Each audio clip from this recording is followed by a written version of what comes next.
हमारे मन की भावना के अनुसार ही शब्दों के रूप बनते हैं। कई बार देखने में आता है कि समाज में प्रतिष्ठित व्यक्ति जो राजनीतिक, समाज सेवा, व्यापार या अन्य क्षेत्रों से जुड़े होते हैं वे इस प्रकार के वक्तव्य देते हैं जिससे संबंधित व्यक्ति आक्रोशित, अशांत या दुखी हो जाता है। उनका वक्तव्य कुछ समय तक सुर्खी भी बना रहता है। उनके पक्ष या विपक्ष में अपने अपने मत लेकर कुछ लोग अपना समय भी नष्ट करते हैं।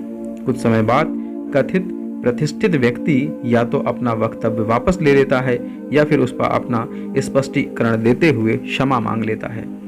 गीता में भगवान श्री कृष्ण अर्जुन से वाणी संबंधित तप के विषय में कहते हैं कि वक्तव्य कैसा हो तो वह उद्वेग ना करने वाला हो, प्रिय, हितकारी और यथार्थ हो, यानी कि हमें अपना कोई भी वक्तव्य देने से पहले भली भांति विचार कर लेना चाहिए।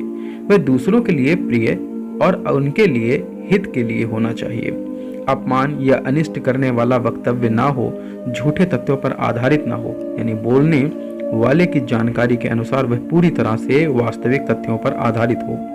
यह ध्यान रहे कि दिए गए वक्तव्य से किसी का मन अशांत ना हो, दुखी ना हो। यदि ये सिद्धांत हमारे वक्तव्य में नहीं है तब मौन या शांत रहते हुए अपने कार्य में व्यस्त रहना चाहिए। संत कबीर दास जी ने भी कहा है कि ऐसी वाणी बोलिए मन का आपा खोए, औरन को शीतल लगे आपहु शीतल होए। हम ऐसा बोलें कि जिससे दूसरों को आनंद प्राप्त हो, उन्हें कोई कष्ट या अशांति ना हो। हम भी शांतिपूर्वक अपना जीवन यापन करते रहें। दूसरों को अशांत करते हुए हम शांति से कैसे रह सकते हैं?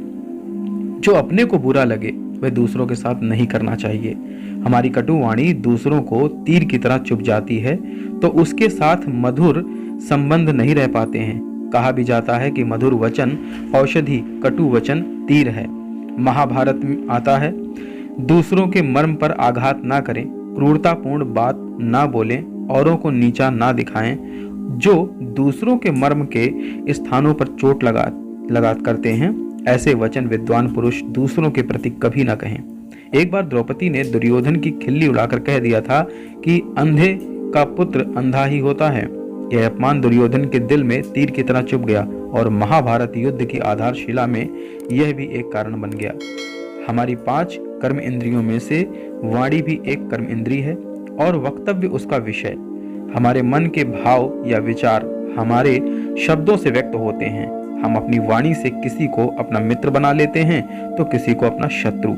कभी अशांत वातावरण को शांत कर देते हैं तो कभी अपने शब्दों से हालात बदल देते हैं। शब्दों की महिमा है, शब्द नित्य होते हैं, इनका विनाश नहीं होता। यदि हम किसी व्यक्ति या समाज के लिए ऐसे शब्दों का इस्तेमाल करते हैं जो कि न तो दूसरों के हित में हैं, अप्रिय हैं, उन्हें उत्तेजित करने वाला है, असत्य पर आधारित और दुर्भाग्यवानपूर्ण है, तब हम अपना तो अहित कर ही रहे होते हैं, चारों तरफ दुर्भाव व अशुद्ध फैला रहे होते हैं।